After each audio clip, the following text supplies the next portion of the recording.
Nós vamos agora abrir a palavra de Deus no livro de Gênesis, capítulo 15, e fazer a leitura do verso 1 até o verso 6, dando continuidade à nossa série de mensagens nesse livro extraordinário da Escritura, o livro dos princípios, e agora estudando a vida de Abraão. Gênesis 15, do verso 1 até o verso 6. Nos diz assim a palavra de Deus. Depois desses acontecimentos, a palavra do Senhor veio a Abrão numa visão, dizendo: Não tenha medo, Abrão, eu sou o seu escudo e lhe darei uma grande recompensa. Abrão respondeu: Senhor Deus, que me darás, se continuo sem filhos, e o herdeiro da minha casa é o Damasceno Eliezer? Abrão continuou: Tu não me deste descendência, e um servo nascido na minha casa será o meu herdeiro. E eis que a palavra do Senhor veio a ele, dizendo: Esse não será o seu herdeiro. Pelo contrário, aquele que será gerado por você, esse será o seu herdeiro. Então o Senhor o levou para fora e disse: Olhe para os céus e conte as estrelas, se puder contá-las. E lhe disse: Assim será a sua posteridade. Abrão creu no Senhor, e isso lhe foi atribuído para a justiça. Vamos orar mais uma vez, pedindo a iluminação do nosso Deus para a exposição da sua palavra, que nós acabamos de ler. Ó Deus, é a tua palavra, inspirada pelo Espírito Santo, que nós acabamos de ler. E sem a tua ajuda, sem a tua graça, nós não podemos entender salvadoramente o seu conteúdo. Por isso nós pedimos que teu Espírito Santo não somente nos dê clareza intelectual, mas acolhimento no coração das verdades aqui reveladas. Ajuda-nos, ó Deus, a te servir e a fazer isso de acordo com o que o Senhor nos revelou. É o que pedimos em nome de Jesus. Amém. Amém. Queridos, na passagem anterior, em Gênesis capítulo 14, nós temos o relato da vitória de Abrão contra 4 reis do Oriente que desceram da Mesopotâmia para subjugar uma rebelião de 5 reis que eram vassalos ali na planície do Jordão. Os reis de Sodoma, Gomorra, Admá, Zeboim e Zoar. Eles desceram, destruindo tudo no seu caminho, chegaram até essas cidades, invadiram essas cidades, derrotaram os 5 reis, saquearam as cidades e levaram as pessoas e os bens junto consigo de volta para a Mesopotâmia. E no meio estava o sobrinho de Abrão, Ló, que tinha feito aquela decisão errada de ir morar lá perto de Sodoma e depois dentro da cidade. Quando Abrão toma conhecimento de que seu sobrinho tinha sido capturado, bem como os seus familiares e os seus bens, ele monta um pequeno exército com a ajuda de seus 3 aliados amorreus, Aner, Escol e Manre, e parte para o resgate de Ló.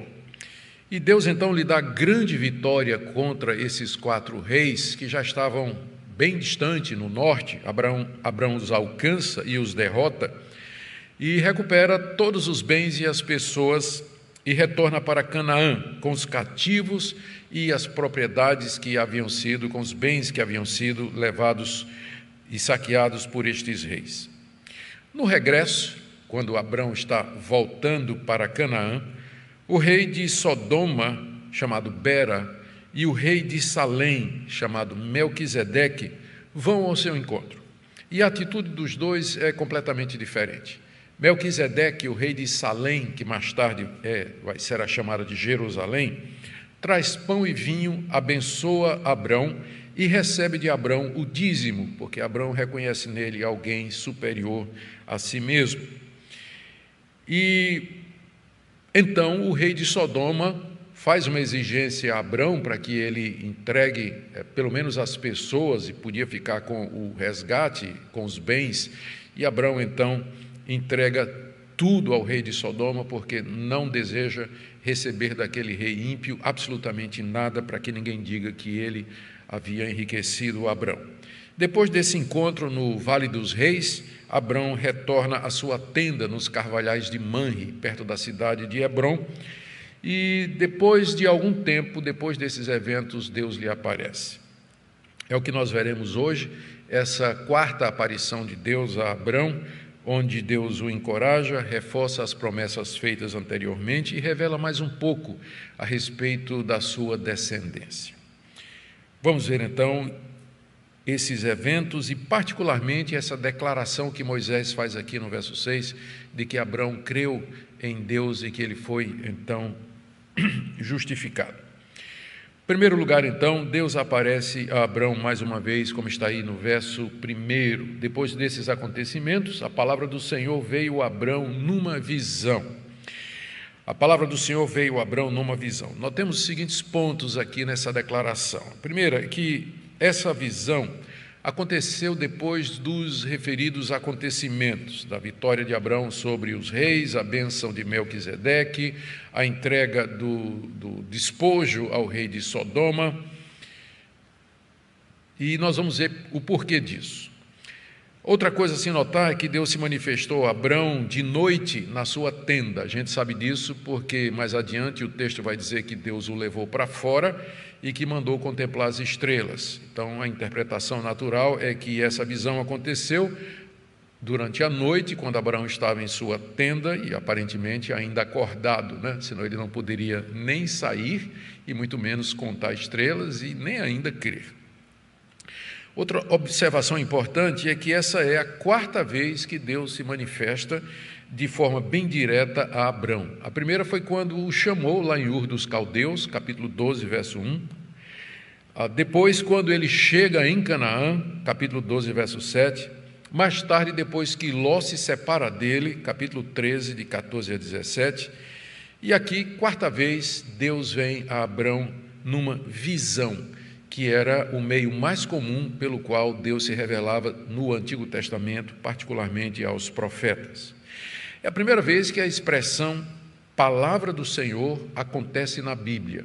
Na verdade, no livro de Gênesis só vai acontecer essas duas vezes. Duas vezes aqui nesse episódio fala que a palavra do Senhor veio a Abrão. Toda vez que essa expressão acontece junto com uma visão, ela geralmente tem um caráter profético. Deus, na visão, anuncia alguma coisa que vai acontecer. Isso é muito frequente nos profetas, e o fato de que a palavra do Senhor veio a Abrão numa visão já indica que Abrão era também profeta, coisa que vai ficar mais clara num episódio daqui a pouco, que vai estar na sequência. Não hoje, mas mais adiante nós veremos. E vejamos então o que é que a palavra do Senhor, o que é que Deus disse a Abrão naquela visão, à noite, na sua tenda, depois daqueles acontecimentos. O que é que Deus falou a Abrão? 3 coisas. Primeiro, Abrão, não tenha medo. Deus lhe traz essa palavra de encorajamento. Talvez porque agora, depois da batalha ter terminado, e a euforia, o entusiasmo pela vitória ter baixado um pouco, o medo pode ter rondado o coração de Abrão. Lembrando que os covardes têm medo antes da batalha, mas os heróis somente depois, como é o caso de Abrão. Que medo poderia ser esse depois daquela vitória? Medo de que os reis derrotados pudessem armar um exército muito maior e voltar para a vingança. Era perfeitamente possível. Medo de que os cananeus quisessem fazer guerra contra ele, depois que eles viram o poder de Abrão, e que Abrão, se quisesse, poderia dominar toda aquela região. Talvez o receio dos seus inimigos entrou no coração do velho guerreiro, e Deus então lhe aparece dizendo: Abrão, não tenha medo. E a segunda coisa que Deus diz, e que é a razão pela qual Abrão não devia ter medo, é essa declaração ainda aqui no verso 1, eu sou o teu escudo, eu sou o teu escudo. A ideia é muito clara, o escudo era parte da armadura dos soldados e protegiam os guerreiros contra flechas, lanças, dardos, espadas, pedras. Era uma peça extremamente importante que garantia a integridade do soldado no campo de batalha.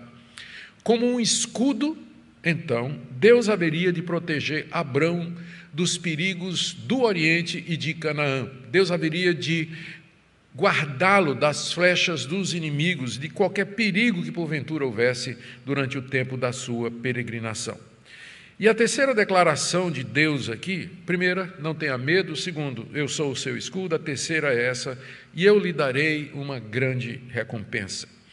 Aqui está a razão pela qual, provavelmente, essa visão é logo depois daqueles acontecimentos. Abrão tinha rejeitado a recompensa que o rei de Sodoma tinha oferecido.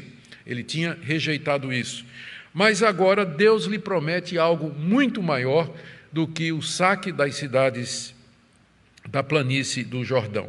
E essa promessa que Deus faz aqui, eu lhe darei uma grande recompensa, ela está relacionada com as promessas que Deus fez a Abrão quando o tirou lá de Ur dos Caldeus pela primeira vez. Gênesis capítulo 12, de 1 a 3, onde Deus disse, sai da tua terra, da tua parentela, e vai para uma terra que eu te mostrarei. Então, estas são as promessas que Deus fez, que Deus lhe daria uma terra, que Deus faria de Abrão uma grande nação, que Deus o abençoaria aqueles que o abençoassem, amaldiçoaria aqueles que o amaldiçoassem, engrandeceria o seu nome, e na descendência de Abrão seriam benditas todas as nações da terra. Portanto, quando Deus aparece agora pela quarta vez a Abrão e diz, eu lhe darei uma grande recompensa, isso tudo estava relacionado com aquilo que Deus já tinha prometido antes e vinha como uma espécie de consolo, dizendo assim, você não quis, com razão, ter aqueles bens que o rei de Sodoma lhe ofereceu, mas não se preocupe, porque a recompensa que eu tenho para você, o galardão que eu tenho para você é muito maior do que qualquer riqueza que esses reis ou essas pessoas aí de Canaã poderiam dar a você. Acima de tudo, Deus seria a maior recompensa de Abrão. O hebraico permite a seguinte tradução aqui no verso 1, no final. Na nossa versão está dizendo, e lhe darei uma grande recompensa, mas poderia ser traduzido, eu sou a tua grande recompensa. E essa tradução é seguida pela tradução revista e corrigida, versão revista e corrigida, e em inglês algumas versões como a NIV ou a AV, a versão autorizada. Ou qualquer que seja a tradução aqui, o mais provável é que é essa aqui que nós temos, lhe darei uma grande recompensa, mas qualquer que seja a tradução, o fato é que Deus era a grande recompensa, o grande galardão de Abrão, e que, portanto, valia mais do que qualquer coisa que, porventura, Deus desse a Abrão. Deus era a grande recompensa dele, a recompensa que seria dele para todo sempre. Agora, meu segundo ponto é que Abrão aproveita esse momento em que Deus vem graciosamente até ele e se queixa diante de Deus. Ele não é, tomou a oportunidade, Deus lhe apareceu numa visão de noite e disse, Abrão, não tenha medo, porque eu sou teu escudo e tua recompensa vai ser grande. E Abrão, então, entende que ali é o momento dele abrir seu coração diante de Deus e expressar toda a angústia, preocupação e temores que ele tinha.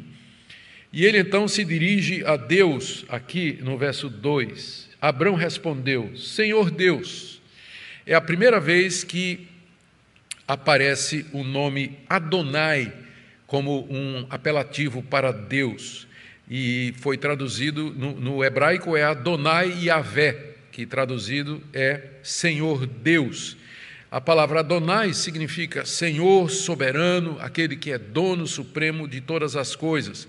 E talvez foi aquela visão que Abrão teve de Deus, o texto diz que Deus veio falar com ele numa visão, Deus se revelou, a sua glória, a sua majestade ali naquela tenda a Abrão, e Abrão teve uma visão mais clara do poder de Deus, da sua glória, e portanto agora ele o chama de Adonai, que é o que o termo significa, soberano Senhor. É interessante que apesar de que Abrão se sente no privilégio de se queixar diante de Deus, mas ele ainda se vê como um mero servo de Yahvé. Yahvé é o soberano Senhor. E mesmo que ele vá se queixar, ele não questiona a autoridade de Deus, ele não questiona o poder de Deus e nem os caminhos de Deus, porque o chama de Adonai. Mas assim mesmo ele vai abrir seu coração e trazer suas queixas diante de Deus. E são E são 4 queixas que ele vai fazer, nós veremos.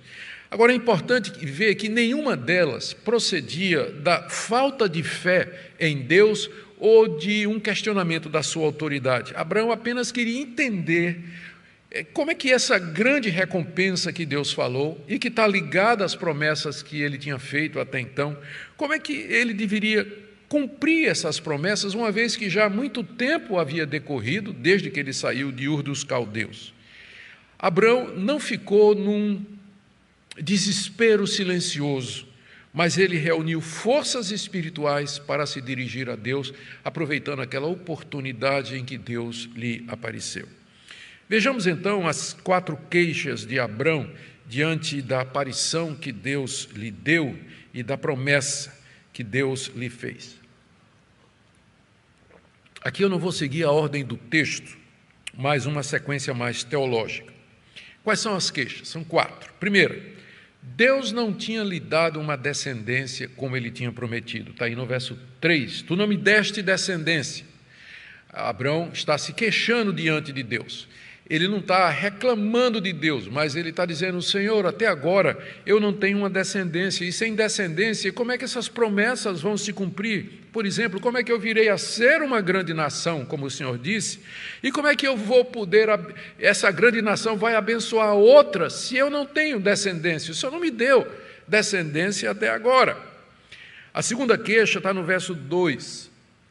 Senhor Deus, o que me darás se continuo sem filhos? Desde o dia que o Senhor falou comigo lá em Ur dos Caldeus, eu continuo sem filhos. E pelo jeito eu vou morrer sem filhos. Porque no hebraico essa expressão continuo, ela significa caminhar, ir, e o sentido pode ser esse: eu vou caminhar até a morte, ou eu vou morrer sem ter filhos, do jeito que as coisas estão caminhando, do jeito que as coisas são.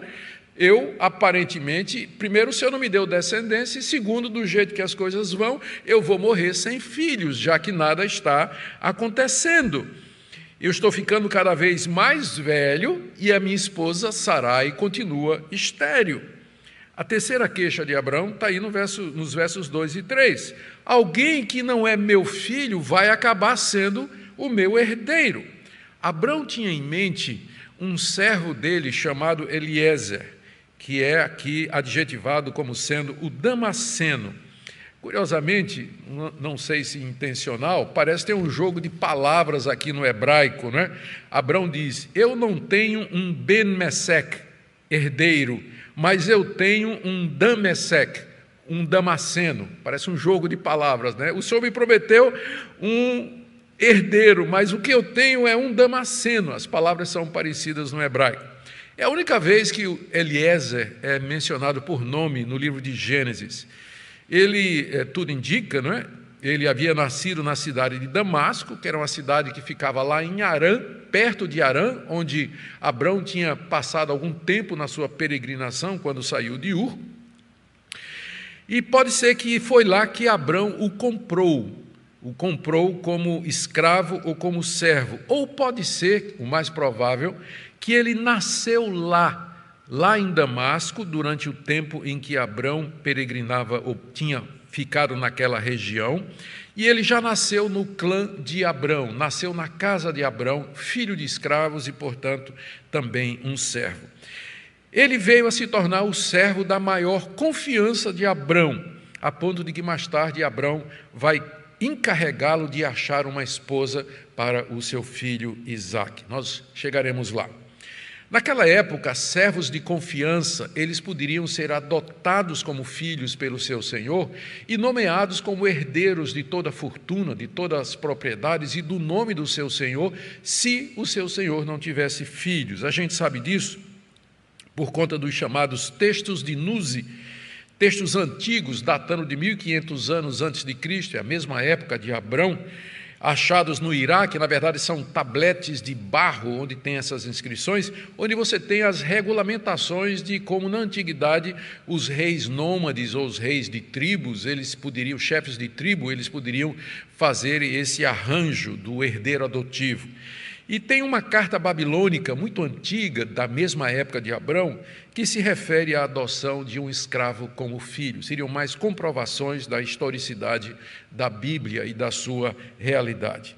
A pergunta de Abrão, quando ele diz assim: meu herdeiro vai ser o Damasceno Eliezer, meu servo nascido em casa, seria mais ou menos assim: é assim que o Senhor vai cumprir a promessa? Porque o Senhor até agora me disse, você vai ter uma descendência, e essa descendência vai virar uma grande nação, e ela vai abençoar todas as demais nações.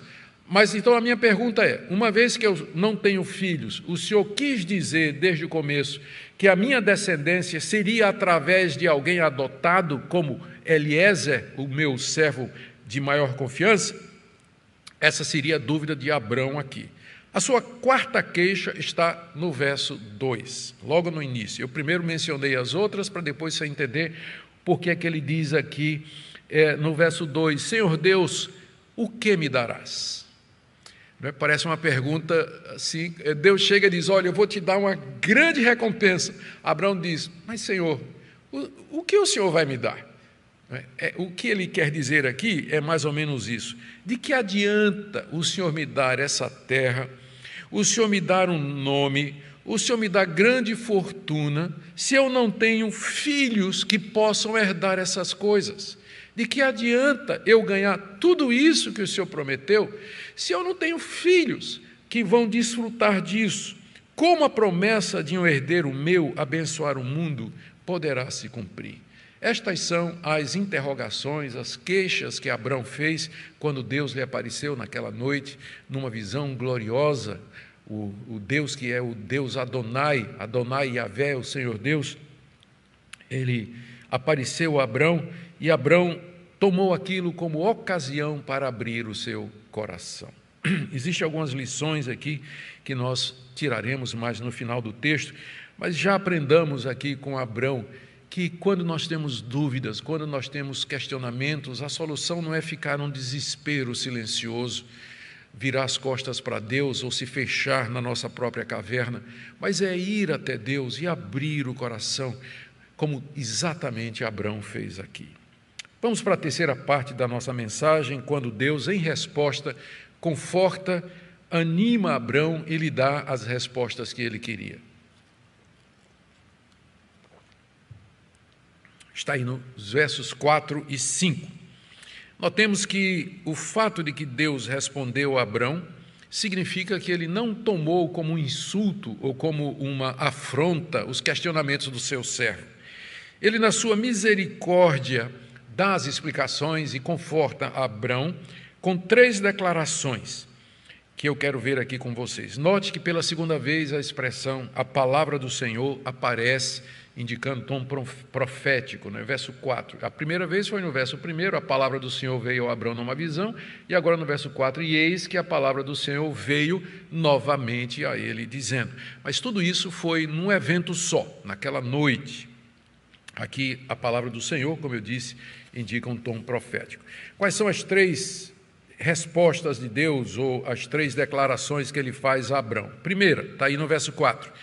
Eliezer não seria o herdeiro de Abraão, como ele diz aqui. Esse não será o seu herdeiro, esse aqui é Eliezer. Por mais fiel e querido que ele seja, ele não será o seu herdeiro, Abrão, porque herdeiro adotivo não é o que eu tenho nos meus planos. Então, Deus já agora afunila a promessa, porque ele tinha dito, você vai ter uma descendência. Essa descendência poderia ser natural ou adotada. Então, ele aqui já exclui a adoção. Não vai ser Eliezer, não vai ser através de alguém adotivo. Segunda declaração, ainda no verso 4, pelo contrário, aquele que será gerado por você, esse será o seu herdeiro. Literalmente, gerado no hebraico é das tuas entranhas. Aquele que vier das tuas entranhas, ou seja, um filho natural e não um filho adotado. Esse é um ponto da promessa que Deus não tinha ainda revelado a Abrão, porque, como nós dissemos, a descendência poderia vir por alguém que fosse adotado. Mas Deus aqui agora deixa claro a Abrão que ele vai fazer alguma coisa, um milagre vai ter que acontecer com aquele idoso casado com um estéril. Das entranhas dele viria aquele filho natural que herdaria todas as promessas. A terceira declaração de Deus está aí no verso 5. A sua descendência, Abrão, ela vai ser tão numerosa como as estrelas do céu. Deus já tinha usado uma metáfora semelhante. Se você tem acompanhado a nossa exposição, você lembra que lá no capítulo 13, verso 16, Deus disse a Abrão, quando lhe apareceu pela terceira vez: farei tua descendência como o pó da terra, de maneira que, se alguém puder contar o pó da terra, então será possível contar também os seus descendentes. Primeiro, ele disse, a tua descendência vai ser tão numerosa como o pó da terra. E agora, Deus usa uma outra metáfora. Ele leva Abrão para fora da tenda, com o objetivo de fortalecê-lo, e manda que ele olhe para as estrelas e que ele conte as estrelas, se for possível. A posteridade dele, que viria através de meios naturais, seria tão numerosa como as estrelas, ou como ele já tinha dito antes, como o pó da terra. Duas metáforas aqui. E aqui o ponto é, quando Abrão olhasse para o céu estrelado e visse, eu imagino que nas noites daquela época, quando não tinha poluição, né, o céu era muito claro, dava para ver muito mais do que a gente vê hoje. Abrão, ao ver aquela enormidade, não é, aquele número incontável de estrelas, é como se Deus dissesse: eu fiz todas essas estrelas. Você acha que eu não posso lhe dar uma posteridade numerosa? O Deus que fez tudo isso, Ele é poderoso o suficiente para, de um velho casado com uma estéril, trazer uma nação numerosa e poderosa com tantas pessoas que não podem ser contadas. Vejam como Deus aqui usa ajudas visuais para fortalecer a fé. E Ele costuma fazer isso. Através da revelação bíblica, Deus sempre traz ajudas visuais que funcionam como suporte para a fé ou para a ajuda da fé. É claro que seria idolatria se Abrão, vendo as estrelas do céu e tendo a sua fé fortalecida, ele começasse a adorar as estrelas. Na verdade, ele tinha feito isso quando estava lá em Ur dos Caldeus, quando ele era um astrólogo, não é? A palavra Abrão significa pai elevado, ou pai que olha para cima. Ele já tinha olhado para as estrelas antes, mas com atitude diferente, de adoração e de reverência. Mas agora ele olha para as estrelas como sendo expressão do poder criador de Deus. Esse é o problema conosco. Deus nos dá alguma ajuda visual para a nossa fé e nós transformamos aquilo num ídolo. Foi isso que os israelitas fizeram com aquela serpente pendurada numa vara que Deus deu durante o deserto para aqueles que fossem picados pelas serpentes. Quem olhasse para aquela serpente pendurada numa vara, feita por Moisés, a serpente de bronze, seria curado imediatamente. O que é que aconteceu? Depois da morte de Abrão, os israelitas começaram a adorar a serpente de bronze. Esse foi o erro durante a Idade Média dos teólogos romanos, católicos, quando introduziram imagens de santos nas igrejas, dizendo assim, essas imagens elas são para ajudar a fé, para os crentes se lembrarem de Paulo, se lembrarem de José, de Pedro, da fé que eles tiveram, da vida santa que eles levaram, e assim se sentirem inspirados. Pode até ser que a intenção original foi muito boa, só que depois, não demorou muito tempo, o povo estava adorando aquelas imagens, fazendo petições àquelas imagens, raspando o pozinho das imagens, como se tivesse um poder mágico usando para fazer achar ou qualquer coisa, não é? Apenas especulando aqui. Deus nos deixou para nós duas ajudas para a fé, que é a ceia do Senhor e o batismo. E até isso as pessoas distorcem também, porque na Igreja Católica a hóstia acaba recebendo adoração. mesma coisa, acaba recebendo adoração. Ou entre os evangélicos há quem dê poderes mágicos e extraordinários ao pão e o vinho, a ponto de dizerem que se uma pessoa que está doente comer ou beber, ela vai ficar curada ou vai prosperar ou coisa dessa natureza. Essas ajudas visuais que Deus dá para a fé, elas têm como objetivo simplesmente isso. Deus não somente fala aos nossos ouvidos, mas também aos nossos olhos, e devemos ter cuidado para não transformar estas coisas em objeto de reverência e de adoração.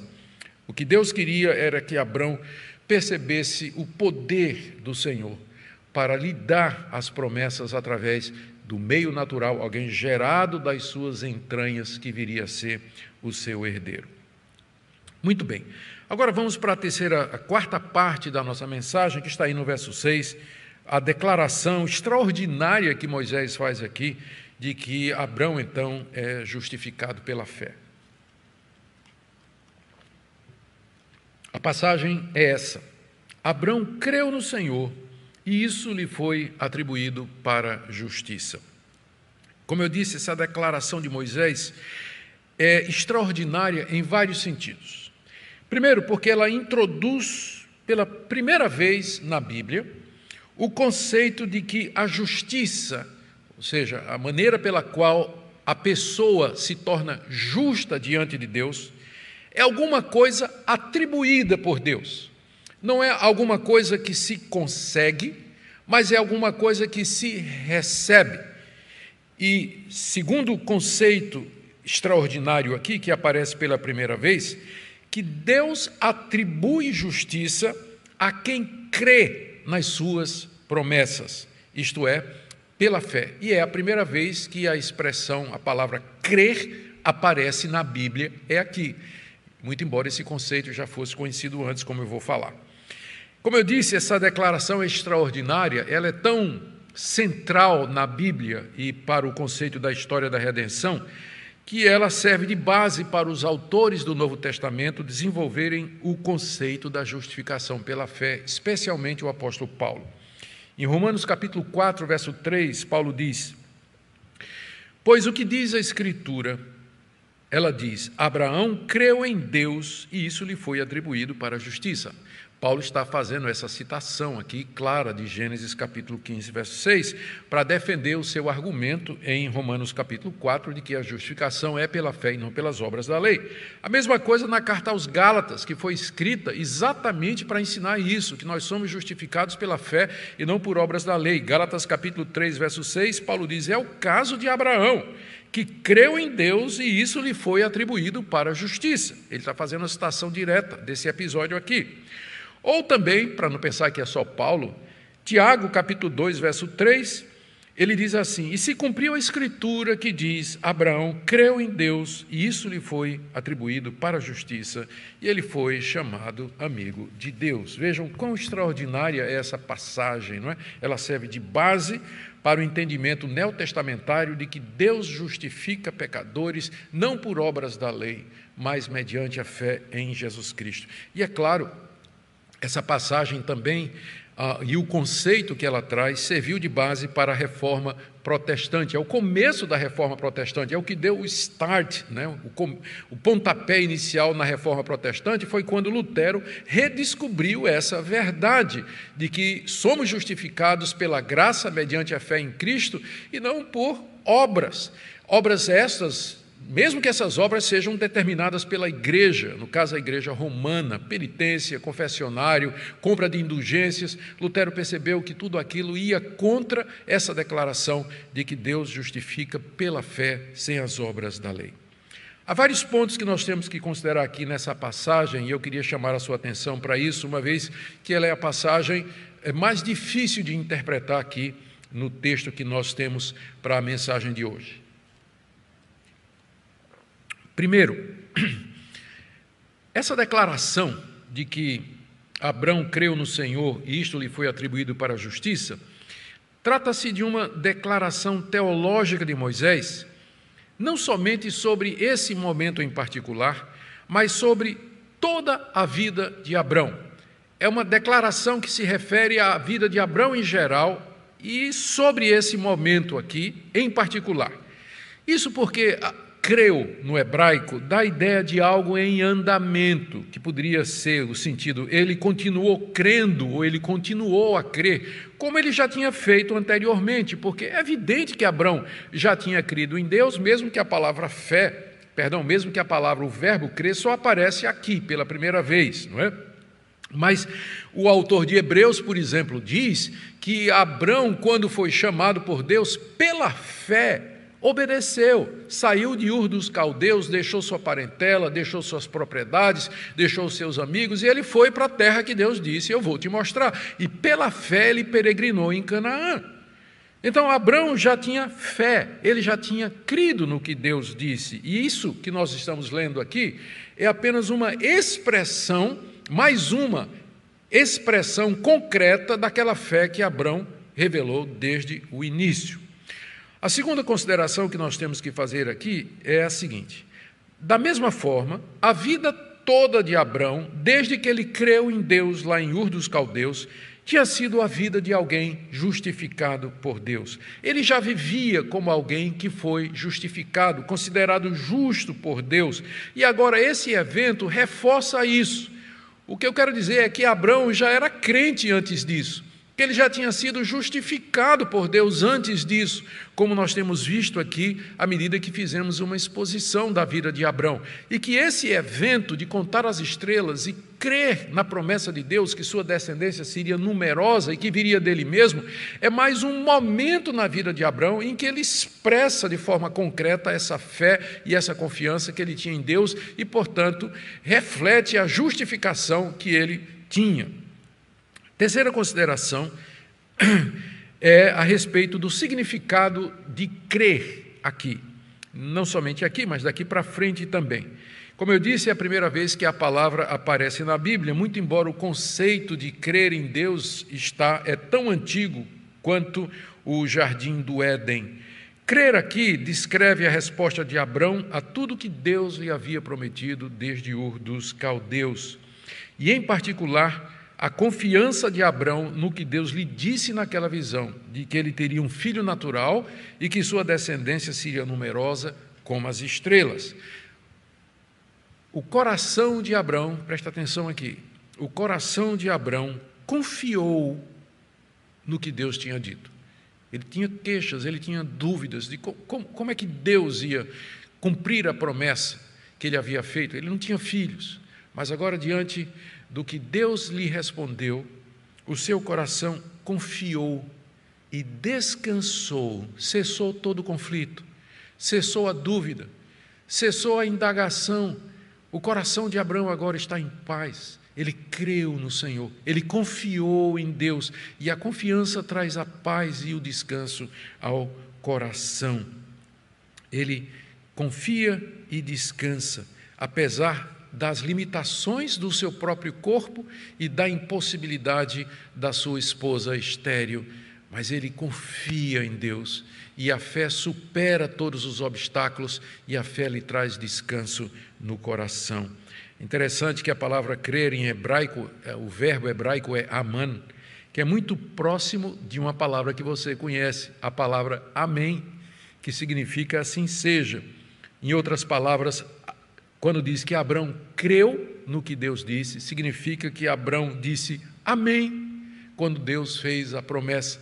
E o amém aqui encerra toda dúvida e todo questionamento. O amém significa que nós recebemos em confiança a palavra de Deus, assim seja feito, e o nosso coração se tranquiliza. Paulo, comentando essa passagem, ele diz em Romanos capítulo 4, verso 18, Abraão, esperando contra a esperança, creu para vir a ser pai de muitas nações, segundo lhe havia sido dito, assim será a tua descendência. Vamos agora para a quarta consideração. Nós estamos fazendo considerações aqui no verso 6 do capítulo 15 de Gênesis. Não é? A primeira consideração é que é uma declaração teológica geral sobre a vida de Abrão e sobre aquele momento em particular. Segundo, da mesma forma, com respeito à sua justificação. Vimos, em terceiro lugar, o que é que crer significa, e agora também nós vamos dizer que é a primeira vez que aparece na Bíblia o conceito de que Deus justifica pessoas atribuindo a elas a sua fé. Atribuir significa considerar, imputar, contar como. Deus considerava Abrão como justo diante dele.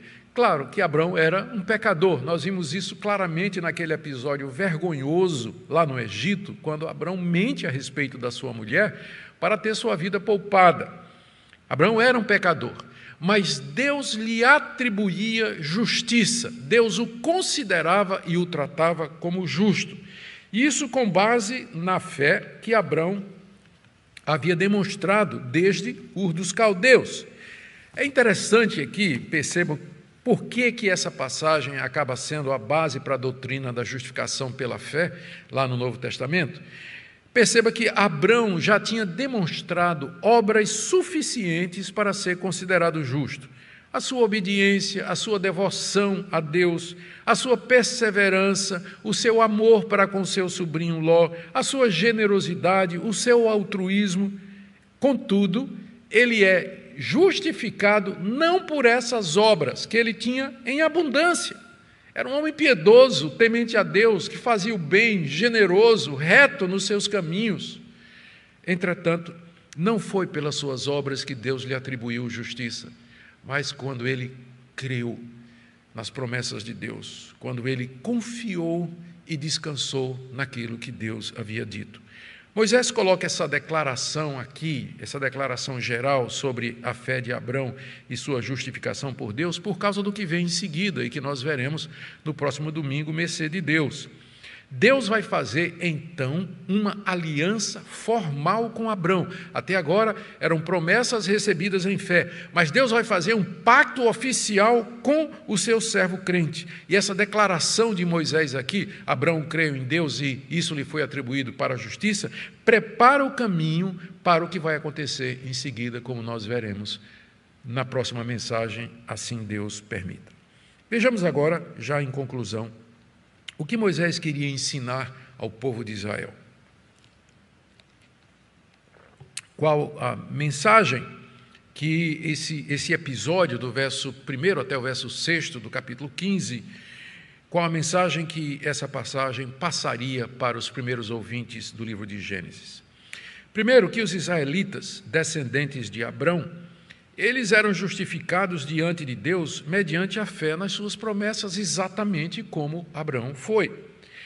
E esse ponto é importante pelo seguinte: Moisés havia dado à nação de Israel, da parte de Deus, toda uma legislação, um conjunto de leis lá no Monte Sinai, depois que Deus os tirou da terra do Egito.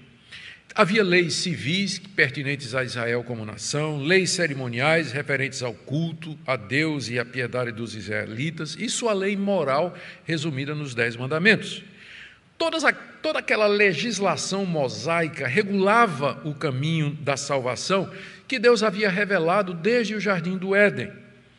Elas apontavam para o filho da mulher, a semente bendita, o descendente que haveria de esmagar a cabeça da serpente, como havia sido prometido, e em quem seriam benditas todas as nações do mundo.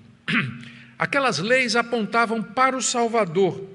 Elas não eram o caminho da salvação, mas apontavam para aquele que haveria de salvar. Os israelitas, então, eles seriam salvos pela fé, como Abraão foi, ao considerar aquelas leis, os sacrifícios, as cerimônias, o ministério do sacerdócio levítico e assim por diante. A justiça deles não viria deles mesmos, mas seria atribuída por Deus mediante a fé. Infelizmente, os judeus perderam de vista esse ponto importante, que o seu pai Abrão foi justificado por fé e não por obras, e especialmente na época de Jesus e dos apóstolos, o judaísmo tinha se tornado uma religião legalista, onde a salvação era entendida como sendo pelo cumprimento das leis, por obras da lei. E foi contra essa visão legalista que Paulo ensinou em Romanos, em Gálatas, na 2 aos Coríntios, em Colossenses, todo o Novo Testamento. Paulo ensinou, e os demais autores, que Deus justifica pecadores pela fé em Jesus Cristo e não pela guarda da lei, não por sacrifícios, não pela obediência à legislação mosaica. Da mesma forma, os reformadores, como nós dissemos, redescobriram a doutrina da justificação pela fé e combateram o sistema de salvação ensinado pela Igreja Romana na Idade Média, como, por exemplo, através da compra de indulgências. E, gente, hoje é preciso, mais do que nunca, ensinar isso, reafirmar isso, que nós somos tornados justos diante de Deus pela fé e não mediante obras, cumprimento de regras, propósitos, campanhas, doações, religiosidade, regras. Não, nada disso justifica o pecador. Nós somos, porque se justificasse, Abrão teria sido justificado por obras, porque obras ele as tinha em abundância, mas ele foi justificado pela fé nas promessas de Deus, na vinda do seu herdeiro, em quem todas as nações seriam abençoadas. Eu creio que é isso, em primeiro lugar, que Moisés queria que os israelitas entendessem, que as leis não eram o caminho da salvação, mas apontavam para o Salvador. Segundo ponto, a nação de Israel, com seus milhares de membros, era o cumprimento das promessas de Deus. Eles estavam ali em grande multidão, prestes a entrar na terra prometida, e deveriam adorar a Deus pela sua fidelidade, porque eles eram o cumprimento dessa promessa de que a descendência de Abrão seria natural das suas entranhas e que seria tão numerosa como as estrelas do céu. De um velho casado com uma estéril veio aquela grande multidão. Mas ainda estava por vir o pleno cumprimento das promessas. Por exemplo, que Israel seria uma bênção para todas as nações, isso através de um descendente de Abrão, o Messias, o Cristo, o descendente da mulher. Nós hoje verificamos como Deus, nós estamos num ponto vantajoso da história, que a gente pode olhar para trás e ver como Deus cumpriu fielmente todas as promessas. Jesus, o filho de Abrão, ele veio ao mundo como prometido e realizou uma redenção completa e eficaz para o povo de Deus. Nós agora, vivendo no século 21, crentes em Cristo, como Abraão creu também, do mesmo jeito, nós esperamos a última promessa de Deus, que nós seremos herdeiros do mundo. Aguardamos a vinda do Senhor Jesus, a ressurreição dos mortos, o novo céu e a nova terra e a vida eterna. A terceira lição que eu creio que Moisés quer passar aqui, é que a alegria maior do temente a Deus era a pessoa de Deus e suas promessas. Sem Deus, as maiores e melhores bênçãos nada valeriam. Os israelitas estavam prestes a entrar numa terra fértil, rica, cheias de cidades e gado, e bens e riquezas, mas eles não deveriam esquecer de Deus ao desfrutar de todas aquelas coisas. Da mesma forma, nós, descendentes espirituais de Abrão, nossa maior alegria nesse mundo, nosso gozo é nosso Deus na pessoa do Salvador Jesus Cristo.